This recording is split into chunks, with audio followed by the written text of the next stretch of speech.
भरतपुर में अवैध खनन को लेकर के लगातार साधु संत आवाज उठाते रहे। उन्हीं में से एक थे बाबा विजयदास, जिन्होंने आत्मदाह कर लिया और इलाज के दौरान उनकी मौत हो गई थी। मेरे साथ में वाजिब अली हैं, नगर से विधायक हैं, कांग्रेस खेमे में हैं। किस तरीके से देखते हैं इस पूरे घटनाक्रम को?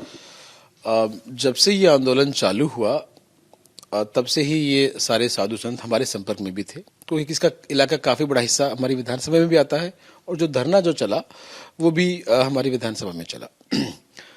जहां आस्था का मामला था तो मेरा हमेशा से इन सभी साधु संतों को समर्थन रहा और मैंने पूरी कोशिश करी कि इनकी वार्ता भी सही जगह पे हो।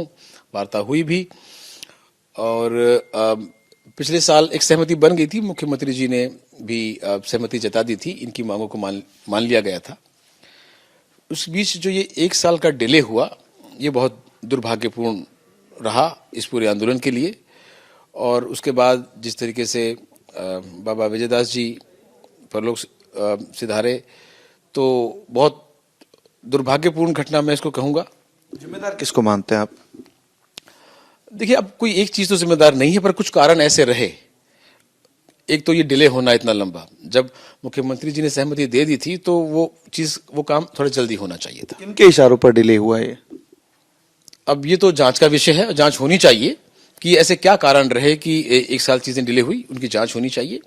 और जिस प्रकार से यहाँ आंदोलन चल रहा था उसमें भी वो पेट्रोल उस वक्त कहाँ आ गया, क्योंकि पूरे 3 दिन से वहां पूरी पुलिस मौजूद थी, सारे अधिकारी थे। ऐसे कौन लोग थे जिनको उनको ऐसा या इनको गुस्साया गया हो या फिर इनको इस मामले को सपोर्ट किया गया हो। इस भारी जाब्ते में वहां पेट्रोल आना और उन संत का अपने आप को जो है कि आत्मदाह का जो प्रयास वहां पे हुआ, तो निश्चित तौर पे ये सब जांच के विषय हैं। इन कारणों की जांच होनी चाहिए और अगर इसमें कहीं कोई कमी है तो उनको ढूंढ के। बड़ा सवाल है कि लोग और साधु लगातार इस चीज को लेकर के टारगेट कर रहे हैं कि जाहिदा खान, जो कि आपके पड़ोस में ही है, कॉन्स्टिट्यूएंसी है, मंत्री भी हैं गहलोत सरकार में, उन्होंने 10 महीने का जो आप बता रहे हैं कि सीएम साहब ने कहा जब 10 महीने से ये सारी चीजें चल रही थी अब तक रुक जानी चाहिए थी, लेकिन बावजूद इसके जाहिदा खान अवैध खनन करा रही थी। इस तरीके की बातें साधु संतों की तरफ से हुई, आरोप भी लगे। देखिए, मैं इसमें स्पष्ट रूप से कुछ नहीं कह पाऊंगा, लेकिन हाँ, इस क्षेत्र में अवैध खनन हो रहा था। मैंने खुद ने मुख्यमंत्री जी को शिकायत की, कई बार मैंने विधानसभा के अंदर भी मैंने जो है कि पूरी बताया कि जिस तरीके से यहाँ अवैध खनन हो रहा है। मेरी विधानसभा के इलाके में लगभग 100 मौतें हो चुकी है अवैध खनन से। मैंने विधानसभा में लगाया इसका, लेकिन अवैध खनन नहीं रुक पाया। और जहां मुझे भी जानकारी मिल रही है, लोगों ने जो मुझे फीडबैक दिया है कि इस एक साल में जितनी परमिटेड खनन, जो नॉर्मल जो खनन करने वाले लोग हैं, उन्होंने उससे ज्यादा का खनन किया है।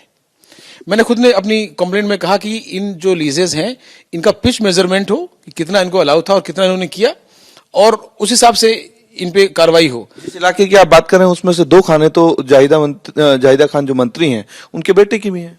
अब वो जिसकी भी हैं, बहुत सारे लोग उसमें इन्वॉल्व होंगे, मैं स्पेसिफिक तो नाम नहीं लूंगा, लेकिन ये पूरे इलाके में चल रहा है।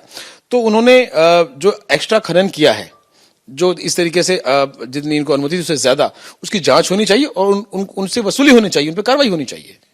इनडायरेक्टली अगर बात करें, आप जिस तरीके से कह रहे हैं कि सारी चीजें चल रही हैं, जाहिदा खान ने ही सरकार का गलत फायदा उठाने की कोशिश की, क्योंकि जो लगातार बातें चल रही थी, जिस तरीके से आरोप लग रहे थे, और आप भी कह रहे हैं कि अवैध खनन होता रहा है, तो क्या गलत फायदा उठाने की कोशिश की गई सरकार की? देखिए, जाहिदा खान हमारी सरकार के सम्मानीय मंत्री हैं।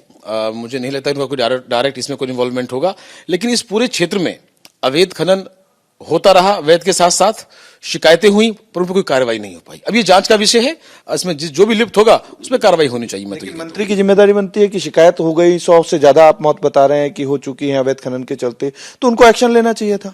जिम्मेदारी तो पूरी सरकार की ही है और कहीं ना कहीं कमियां तो चीजों में हुई हैं, तो इसमें तो कहीं कोई दो राय नहीं इसको बात को मानने में कि भाई चूक हुई है, कमियां हुई हैं, और उसी का रिजल्ट है कि ये आंदोलन इतना इस तरीके से वहां पहुंचा और इतनी बड़ी घटना हुई।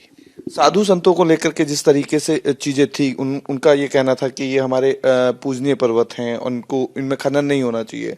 आपको नहीं लगता कि खुद मंत्री को आगे आकर के ये चीज कहनी चाहिए थी कि हाँ, ये सारी चीजें सही हैं, इनको इन मामलों को डिस्पोजल किया जाए? मेरा मानना है कि ये सबकी जिम्मेदारी है, चाहे वो मंत्री हैं, चाहे वो विधायक हैं, चाहे वो अधिकारी हैं। अगर मामला आस्था का है तो फिर ये चीज मायने नहीं रखती है। वो कंकाचल पर्वत और जो आदि बद्री जो पर्वत हैं यहाँ पे, जिस तरह की साधु संतों के क्लेम्स हैं कि जो ये आस्थाओं से जुड़ी हुई चीजें हैं, तो मुझे नहीं लगता कि ये इतना बड़ा निर्णय था जिसको इतना डिले किया जाना चाहिए था। एक आखिरी सवाल वाजिब जी, आपकी जो कॉन्स्टिट्यूंसी है उनसे जुड़ी हुई ये सारी कहीं ना कहीं प्रश्न है और कहीं ना कहीं परेशानी भी है। साधु संतों की ले लो या अवैध खनन की ले लो, जिस तरीके से आपने कहा कि 100 से ज्यादा मौतें हुई, अवैध खनन लगातार जारी है। अभी जो चीजें निकल के आ रही थी उनमें कहीं ना कहीं खुद मंत्री को फेस करना नहीं चाहिए था कि यस ये सारी चीजें हुई हैं, इनको हम करेक्ट कराएंगे। अब देखिए, हर आदमी का अपना काम करने का तरीका होता है, हर आदमी अपनी जिम्मेदारी समझता है। मैंने अपने जिम्मेदारी समझते हुए हमेशा से इन संतों का इनकी मांगों का समर्थन किया, अवैध खनन के खिलाफ आवाज उठाई, मुख्यमंत्री तक शिकायत की।